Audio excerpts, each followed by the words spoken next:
नमस्कार दोस्तों, स्वागत है आपका हॉरर कहानी में।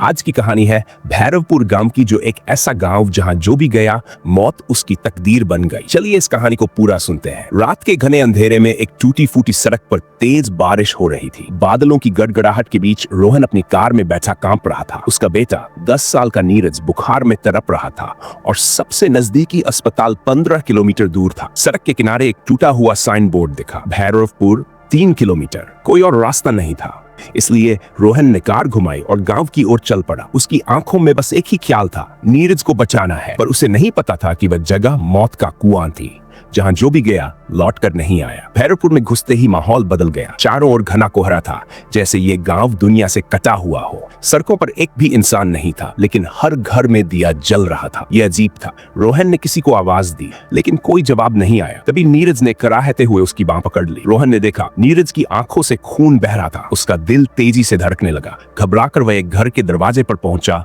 और जोर जोर से खटखटाने लगा। दरवाजा खुद ब खुद खुल गया और भीतर जो उसने देखा उसने उसके होश उड़ा दिए। कमरे के बीचों बीच 50 से ज्यादा इंसानी कंकाल पड़े थे। हर कंकाल की गर्दन अजीब तरीके से मुड़ी हुई थी, जैसे किसी ने उन्हें एक झटके में मार डाला हो। दीवारों पर खून से लिखी इबारत थी, यहाँ से भाग जाओ वरना तुम्हारा भी यही हाल होगा। रोहन को लगा कि उसका दिमाग सुन्न हो गया है। नीरज की हालत और बिगड़ रही थी, लेकिन वह न तो आगे बढ़ सकता था और न ही पीछे हट सकता था। तभी अचानक घर के भीतर एक तेज चीख गूंज उठी, तुम यहाँ क्यों आए? अब तुम कभी जिंदा नहीं जाओगे। रोहन ने पीछे मुड़कर देखा तो उसकी आत्मा कांप गई। वहां एक औरत खड़ी थी, जिसका चेहरा कटा हुआ था और आंखों से खून टपक रहा था। उसने धीरे से कहा, तुमने मेरी कसम तोड़ी, अब तुम्हें इसकी सजा मिलेगी। रोहन चीख पड़ा, मैंने कुछ नहीं किया, बस मेरे बेटे को बचा लो। लेकिन उस औरत की आवाज गहरी और डरावनी होती जा रही थी। उसने रोहन की ओर इशारा किया और तभी नीरज का शरीर अचानक हवा में उठ गया और जमीन पर गिरते ही वह निस्संदेह मर चुका था। रोहन दर्द से चिल्ला उठा। उसका दिल फटने लगा। अपने बेटे की ठंडी लाश को गोद में लिए वह चीख चीख कर रो रहा था। उसे नहीं समझ आ रहा था कि यह सब क्या हो रहा है।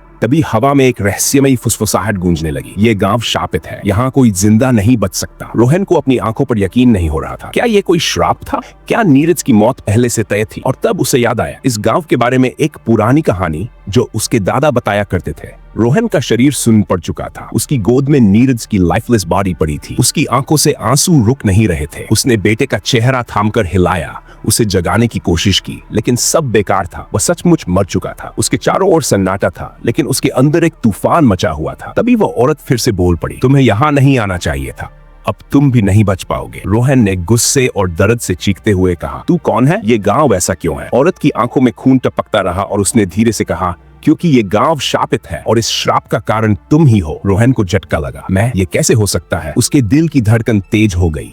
तभी हवा में अजीब सी गूंज उठी, जैसे कोई अनदेखी ताकत उसे घेर रही हो। अचानक कमरे की दीवारें हिलने लगी, फर्श दरकने लगा और खिड़कियां खुद ब खुद खुल गई। बाहर का घना कोहरा और भी गाढ़ा हो गया। फिर एक भयानक चीज हुई।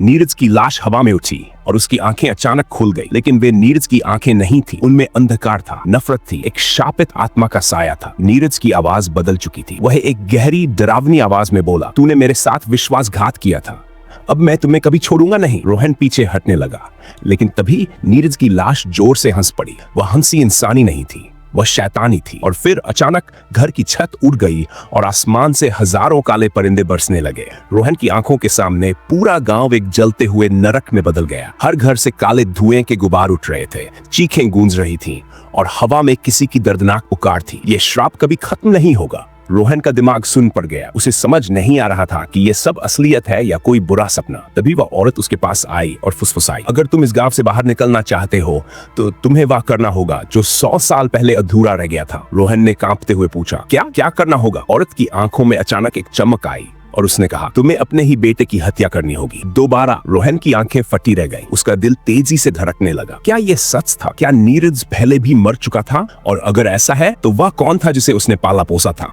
रोहन का दिल तेजी से धड़कने लगा। उसकी आंखें फटी रह गई। औरत की बात उसके कानों में गूंज रही थी, अगर तुम इस गांव से बाहर निकलना चाहते हो तो तुम्हें अपने ही बेटे की हत्या करनी होगी, दोबारा। नहीं, ये झूठ है। रोहन चीख पड़ा। उसकी आंखों से आंसू बहने लगे। मैं अपने बेटे को दोबारा नहीं मार सकता। लेकिन तभी नीरज, जो अब कोई और बन चुका था, अचानक जोर से हंसा।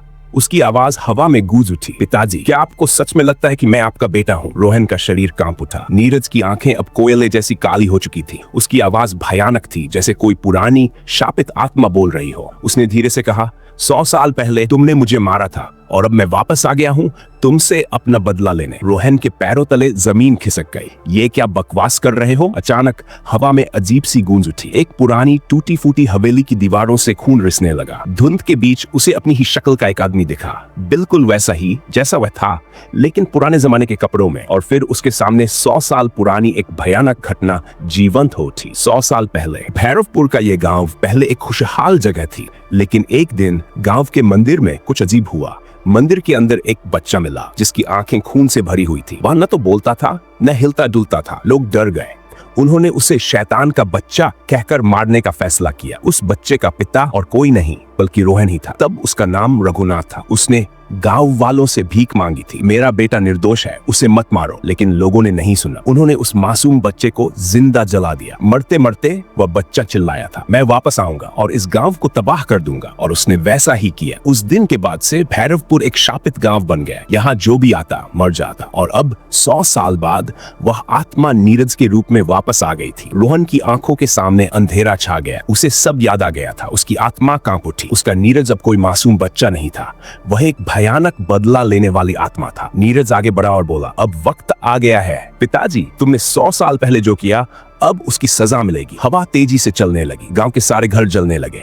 जमीन दरकने लगी। रोहन जानता था कि अगर उसने इस आत्मा को नहीं रोका तो वह कभी मुक्त नहीं होगा। आखिरकार उसने फैसला कर लिया। रोहन ने कांपते हाथों से मंदिर के पास रखी हुई पवित्र त्रिशूल उठाई और आंखें बंद करके नीरज की छाती में घोंप दी। नीरज ने एक जोरदार चीख मारी। उसकी आत्मा काले धुएं में बदलकर हवा में विलीन होने लगी। उसकी काली आंखें धीरे धीरे बंद हो गई और वह जमीन पर गिर पड़ा। और जैसे ही उसने आखिरी सांस ली, अचानक सब कुछ शांत हो गया। जलते हुए घर ठंडे हो गए। काले परिंदे हवा में घुल गए। कोहरा छिंटने लगा। भैरवपुर का श्राप समाप्त हो चुका था। रोहन जमीन पर घुटनों के बल बैठ गया। उसने अपने ही बेटे को दूसरी बार खो दिया था। उसकी आंखों से आंसू बह रहे थे। वह जानता था कि उसने सही किया, लेकिन उस दर्द को शब्दों में बयां नहीं किया जा सकता था। तभी पीछे से वही औरत धीरे से बोली, अब तुम जा सकते हो, लेकिन याद रखना ये गांव कभी खत्म नहीं होगा।